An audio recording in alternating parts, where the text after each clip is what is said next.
ଯୋଗ ଦିବସ ଭଣ୍ଡୁର କଲା ହାତୀ, ପାଚେରୀ ଭାଙ୍ଗିଲା, ଲୋକଙ୍କୁ ଘଉଡ଼ାଇଲା। ଶୁକ୍ରବାର ଥିଲା ବିଶ୍ୱ ଯୋଗ ଦିବସ। ଭରତପୁର ଜିଏ କଲୋନୀରେ ଥିବା ଏକ ପାର୍କରେ ସକାଳୁ ସକାଳୁ ଯୋଗ ଦିବସ ପାଳନ ପାଇଁ ବହୁ ଲୋକ ଏକାଠି ହୋଇଥିଲେ।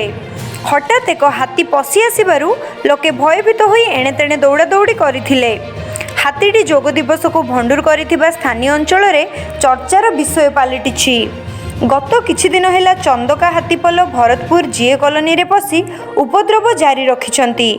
ଶୁକ୍ରବାର ଭରତପୁର ଜିଏ କଲୋନୀର ବହୁ ବରିଷ୍ଠ ନାଗରିକ ଓ ଅନ୍ୟ କିଛି ଲୋକ ସକାଳ ପ୍ରାୟ 6:30 ସମୟରେ ଏକାଠି ହୋଇଥିଲେ।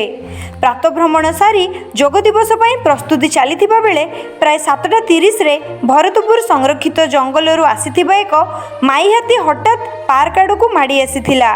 କିଛି ଲୋକ ହୋ ହଲ୍ଲା କରିଥିଲେ। ଏତେ ଲୋକ ଥିବାରୁ ହାତୀଟି ଚାଲିଯିବ ବୋଲି ଭାବିଥିଲେ, କିନ୍ତୁ ହାତୀଟି ପାଚେରୀ ଆଡ଼କୁ ମାଡ଼ି ଆସିଥିଲା।